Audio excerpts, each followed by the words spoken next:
remarques déplacées voire violentes aux femmes, comme sur leur tenue ou leur travail, de recruter vos employés en fonction de leur sexe, de poser des questions déplacées aux femmes durant leur entretien, de faire des promotions de postes qu'aux hommes et de ne pas leur payer des heures supplémentaires aux femmes.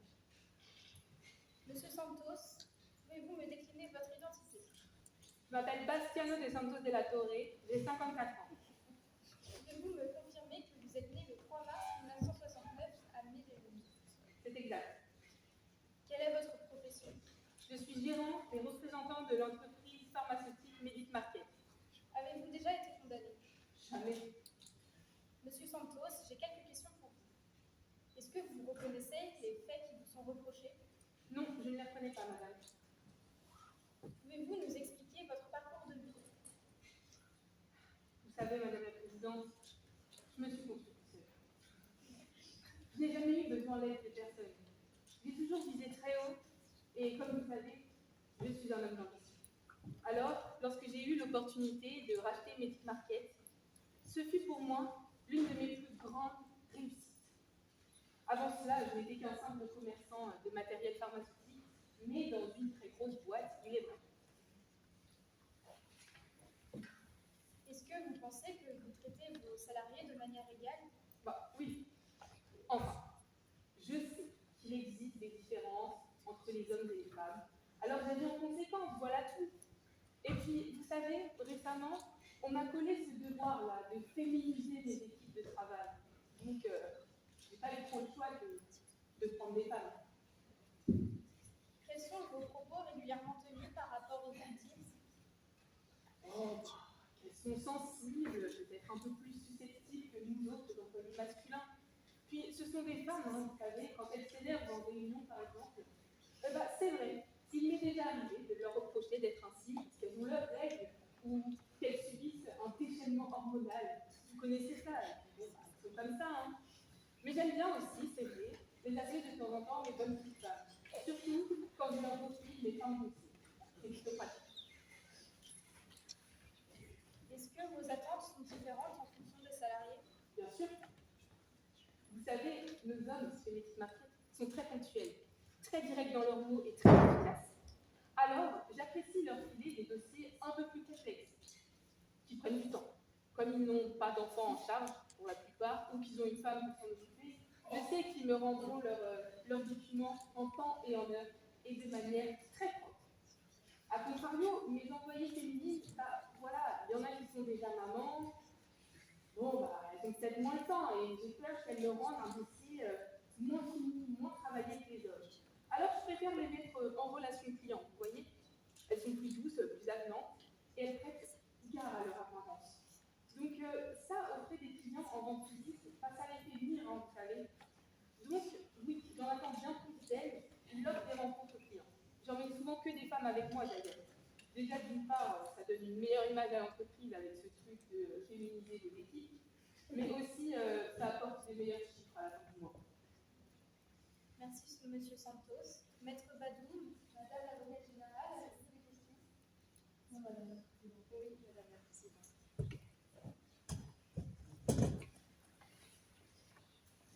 Monsieur Santos, avez-vous déjà reçu des plaintes sans qu'il y ait de conséquences par la suite? Oui, j'en ai déjà reçu, mais toutes classées sans suite. Merci, Maître Badoum. Mesdames et Messieurs les jurés, avez-vous d'autres questions? Merci, Monsieur Santos. Vous pouvez vous rasseoir. Nous allons écouter la première témoin appelée à ce procès, Madame Hérault, ancienne employée dans l'entreprise de l'accusé, Monsieur Santos. Madame Hérault, venez à la barre, s'il vous plaît. Madame Hérault, pouvez-vous me décliner votre identité? Je m'appelle Amélie Hérault, j'ai 30 ans. Pouvez-vous me confirmer que vous êtes née le 16 décembre 1995 à Montpellier? C'est ça. Quelle est votre profession? Assistante événementielle et marketing. Madame Hérault, je vous donne la parole. Donc j'étais employée chez Medic Market de janvier 2020 à août 2023. C'était ma première expérience professionnelle et à l'époque je ne savais pas trop ce que j'ai fait en droit d'attendre ni ce que je devais refuser. Aujourd'hui, faire en silence et pour que ça ne se reproduise plus jamais. Dès le premier entretien, certains signaux auraient du mal à trouver. À la fin de notre échange, le recruteur m'a demandé si j'avais prévu d'avoir des enfants dans les 5 prochaines années. J'ai répondu non, un peu surprise, mais surtout mal à l'aise.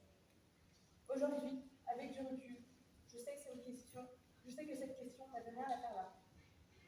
Pendant mes 3 années dans cette entreprise, j'ai été témoin et victime de comportements sexistes répétés. Nous étions plusieurs femmes à subir ces attitudes.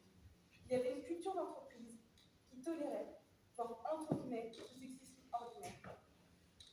Une fois dans l'entreprise, j'ai rapidement constaté que je gagnais moins que mes collègues masculins à poste égal.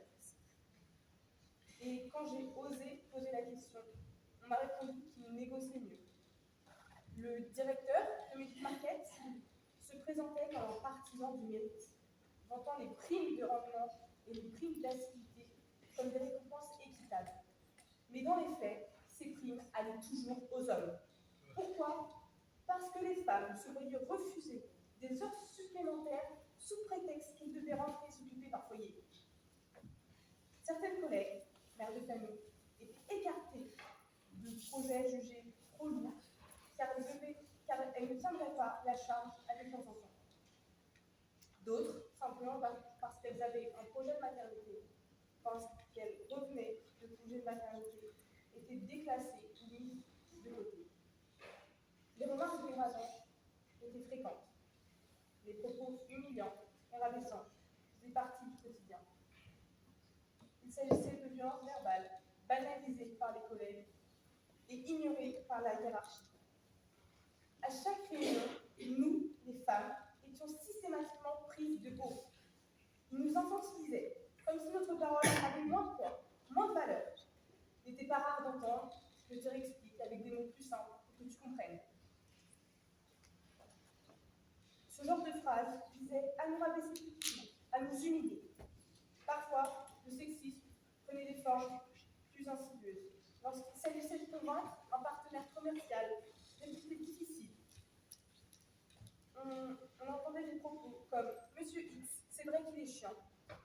On va avoir du mal à négocier, mais bon, on va envoyer une telle, on préfère les interlocutrices. » Notre valeur ne résidait donc pas dans notre expertise, dans nos compétences, mais dans notre genre et dans notre apparence.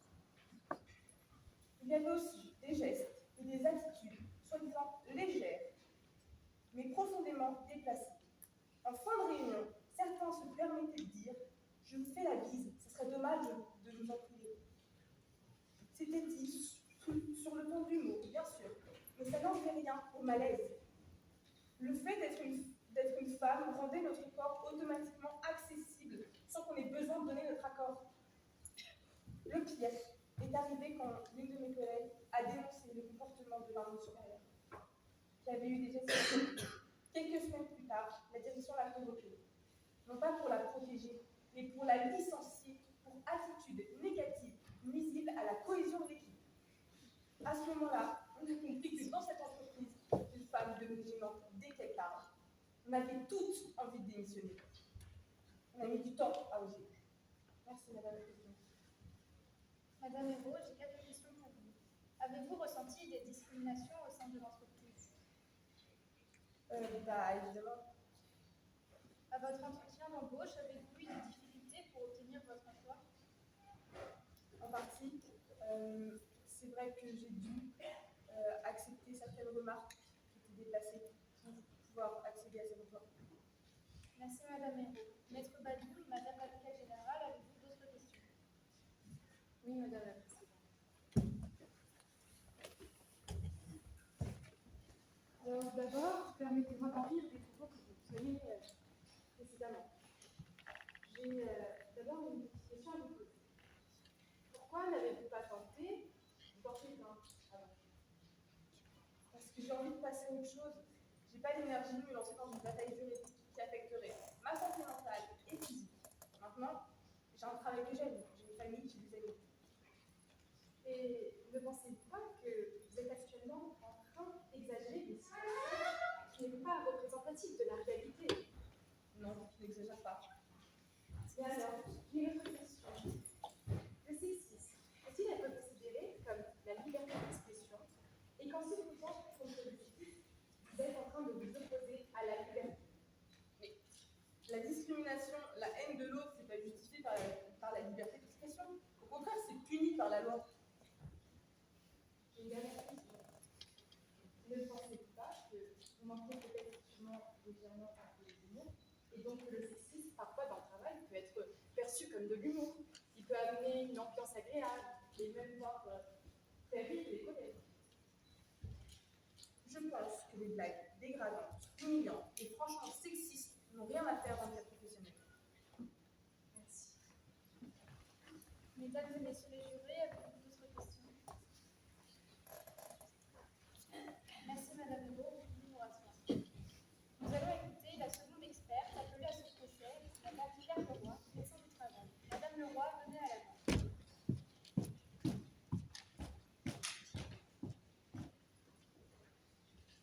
Madame Leroy, pouvez-vous me décliner votre identité? Je m'appelle Claire Leroy et je suis la médecin du travail assignée à Medimarket depuis 15 ans maintenant. Pouvez-vous me confirmer que vous êtes née le 2 août 1980 à Brest? Oui, c'est le cas. Madame Leroy, je vous donne la parole. J'ai vu des dizaines et des dizaines de femmes passer à mon cabinet. Et je ne vous parle pas uniquement de simples visites de contrôle. Au-delà de ces visites obligatoires, beaucoup de femmes ont eu besoin de venir se confier à moi, ce qui est selon moi très révélateur du cadre problématique de Medimarket. Comme l'a dit Madame Leroy avant moi, des actes et des paroles sexistes ont été proférés à l'égard de nombreuses femmes. D'un point de vue juridique et légal, il est inutile de rappeler que ce n'est déjà pas acceptable. Mais ce que j'ai vu, ce que j'ai entendu n'a fait que me confirmer la gravité de ces agissements. L'état émotionnel et physique de ces femmes aussi est impacté. D'abord, j'ai constaté que les conditions dans lesquelles elles devaient travailler ont provoqué chez beaucoup d'entre elles des états de stress graves, voire de l'anxiété, pour des femmes qui en ont assez de recevoir des remarques perpétuelles, d'être traitées différemment, mais surtout injustement. C'est évidemment un réel handicap pour travailler. Je vous parle d'états qui ne sont pas toujours gérables pour effectuer leurs activités. Mais laissez-moi vous dire que très peu de ces femmes, et sûrement trop peu, ne voulaient risquer de manquer un seul jour de travail. Déjà pour éviter les pertes sur leur salaire, qui se font déjà bien remarquer simplement en raison de leur sexe, mais également pour s'éviter une énième remarque sous-entendant qu'elles soient fainéantes, sous prétexte qu'elles aient eu besoin de prendre du temps pour elles, pour leur santé. Et quand je vous parle d'anxiété, je ne vous parle pas de petits états de stress. Je vous parle de femmes qui ont été victimes de troubles du sommeil, de maux de tête, de nausées, d'évanouissements, de palpitations cardiaques, de baisse de morale grave. Certaines femmes passées par mon cabinet étaient même sérieusement atteintes de dépression pour des femmes qui, alors arrivées à leur entreprise, avaient de très bons états de santé. Le travail prend une place très importante au cours d'une journée et certaines femmes ne recevaient pas seulement quelques remarques, quelques intimidations, mais subissaient des situations de harcèlement. Et je pèse mes mots. Du harcèlement sexiste, mais pour certaines du harcèlement sexuel, qui ont mené à d'aussi graves états de santé. Aujourd'hui, je peux sans aucun doute vous dire que le nombre de burn-out causés dans cette entreprise à cause de ces conditions de travail est absolument impressionnant et qu'il est plus qu'impératif d'agir. Madame Leroy, combien de cas de burn-out avez-vous recensés lors de vos entretiens? 78% des femmes de cette entreprise sont venues se plaindre pour des conditions de travail sexistes et 18% d'entre elles ont atteint le burn-out. Est-ce que ce nombre vous inquiète? Évidemment, c'est un nombre qui est absolument impressionnant et particulièrement dans cette entreprise, c'est très alarmant et il est important d'agir au plus vite. Merci Madame Leroy. Maître Badou, Madame la Secrétaire générale, avez-vous des questions? Oui, Madame la Présidente.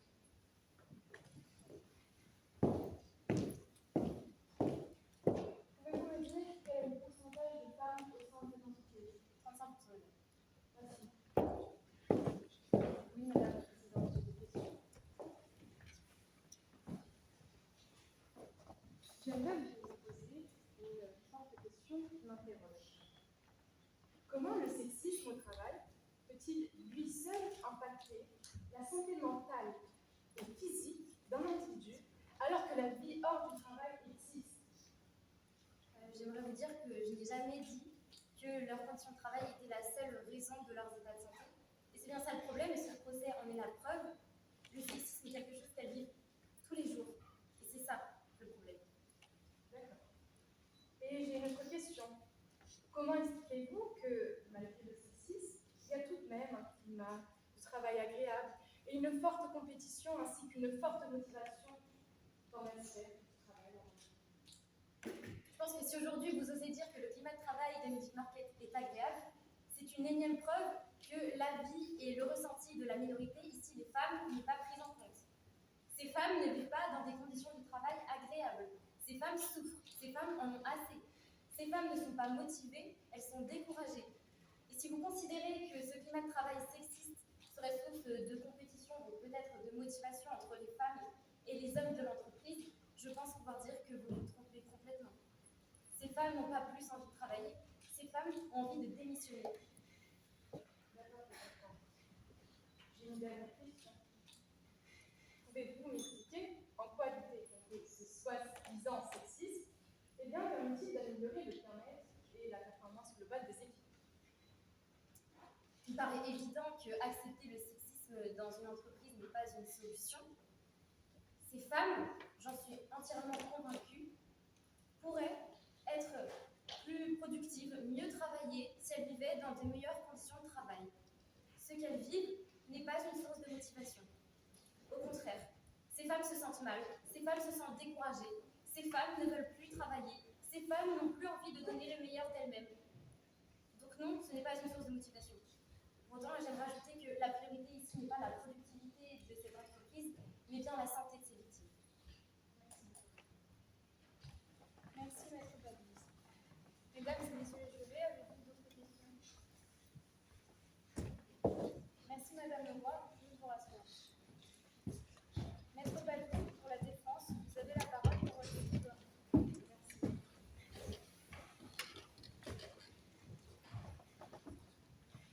Madame la Présidente, Mesdames, Messieurs les jurés, honorables membres de ce tribunal, bien aujourd'hui je me lève afin de défendre une cause méprisée, tant impopulaire. En revanche, une cause avant tout essentielle dans nos sociétés, celle des inégalités entre les hommes et les femmes dans la sphère de l'entreprise. Oui, mesdames, messieurs, j'assume cette tâche ingrate, ce fardeau qui semble infâme, parce que je crois que l'on peut véritablement saisir une injustice seulement en lui attribuant son plus bel aspect, celui de la légitimité. Voilà que je ne peux laisser ce monde sombrer dans l'ignorance. Regardez, analysez, admirez autour de vous. Et ne voyez-vous guère que dans l'architecture invisible de nos sociétés, il existe des piliers qui sont ancrés dans des traditions, dans une coutume. Cet ordre, que certains appellent patriarcat aujourd'hui, eh bien moi, aujourd'hui, j'ai décidé de l'appeler harmonie absolue, équilibre permanent, voire, pourquoi pas, une tradition ancestrale, bienveillante et bénéfique pour tout le monde. Dites-moi, Madame la Présidente, l'entreprise n'est-elle pas représentative de l'histoire? Depuis toujours, dans cette histoire, celle de l'humanité, eh bien, l'homme est le héros et la femme l'épaule qui le guide. Il part conquérir le marché et elle reste tisser le lien social. Il vise le succès, la femme compte sur les hommes qui réussissent. Et que chacun tienne son rôle, que chacun joue son rôle parfaitement. Et n'est-ce pas là le secret d'une pièce parfaitement jouée, d'une société parfaitement structurée, d'une vie fort paisible? Nonobstant, aujourd'hui, certains, eh bien, égarés par des idéologies modernes qu'ils appellent féministes, eh bien, réclament un remplacement total, autrement dit, le chaos dans notre exemplaire société. Ils voudraient que la pièce parfaitement jouée accueille davantage d'héroïnes que de héros et que dans les sphères professionnelles, il y ait davantage de voix aiguës qui résonnent en fait partout. Eh bien, permettez-moi de vous dire, mais cela me fait très fortement rire. C'est une drôle et capricieuse idée, venant de la part des femmes. Et laissez-moi vous poser une question. Et voyons si votre esprit se défra de cette manipulation moderne. Serait-ce donc si tragique que 80% des postes de direction soient occupés seulement par les hommes? Ne voyez-vous guère la nécessité majeure des hommes, des suprêmes humains, dans nos vies? Aujourd'hui, il est question d'accepter cette domination légitime par l'histoire qui l'explique. Et puis, à quoi bon parler d'égalité salariale, sérieusement? L'homme porte sur ses épaules le poids du foyer. Et la femme, quant à elle, a ses compensations. La flexibilité, des congés parentaux et le droit à la maternité avant le droit de posséder le droit à la compétence. Je pense qu'il est nécessaire que chacun garde sa fonction, que la balance penche vers le but, et que c'est ainsi que le monde tourne depuis qu'il est ce qu'il est. Laissez les hommes occuper les postes à responsabilité. Laissez-les décider des règles. Et laissez-les parler, laissez-les porter leur voix, parce qu'elles portent davantage, non pas seulement par nature, mais également par habitude. Ils ont hérité depuis la nuit des temps de ce fardeau, eux aussi. Aujourd'hui, il est essentiel de les laisser dominer, puisque c'est plus simple et plus juste ainsi. Et puis, permettez-moi de vous dire, mais regardez où la fausse justice nous amène aujourd'hui. Elle nous amène à un procès. Autrement dit, aujourd'hui, l'égalité, elle interroge. Elle est exigeante. Elle nous questionne. Et elle met en tension là où l'inégalité apaise. Aujourd'hui, j'ai une question pour vous, Madame la Présidente. Sommes-nous accusés parce que l'on réclame le maintien de la paix? Et que se passerait-il si par malheur, nous écoutions ces voix qui nous disent que c'est bien d'être féministe aujourd'hui? Si nous ouvrions véritablement les yeux, nous verrions que ce que nous appelons mérite, eh bien, est souvent un privilège hérité.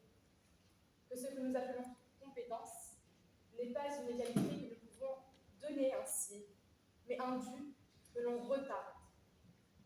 Alors, oui, aujourd'hui je défends les inégalités, car les défendre, c'est également mettre en lumière leur ironie. Il faut, je pense, oser porter le masque de ce qui est méprisé, afin de mieux révéler le visage du vrai, celui de la réalité qui nous gouverne aujourd'hui. Et je pense que si la femme veut sa part du pouvoir, qu'elle l'arrache ardemment, qu'elle se batte 2 fois plus fort, qu'elle hurle 3 fois plus longtemps et qu'il s'explique ainsi que 4 fois plus longtemps. Mais il est nécessaire qu'elle le fasse en souriant, car on verra davantage de l'hystérie que de la volonté. Voilà que mes mots commencent à saturer, mesdames et messieurs, et ainsi que Madame la Présidente. Toutefois, n'oubliez pas que le pouvoir aime les femmes qui savent rester discrètes. Que cette plaidoirie soit comprise pour ce qu'elle est, c'est-à-dire un miroir apporté à la société avec une opinion étrangère, différente de la vôtre, je suppose. Et si son effet vous déplaît, ne cassez pas le miroir, changez le visage, changez votre opinion. Merci.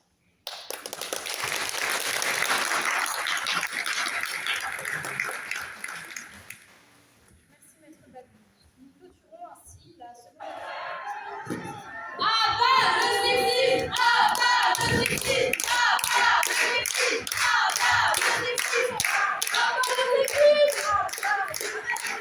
On est une association qui lutte contre les discriminations.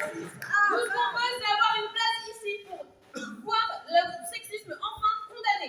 Ici, nous sommes dans un tribunal. Ça doit rester calme. Ce n'est pas un cirque ici. On sait très bien, c'est très sérieux le sujet du sexisme. Vous voulez rester ici, regarder ce procès? Oui.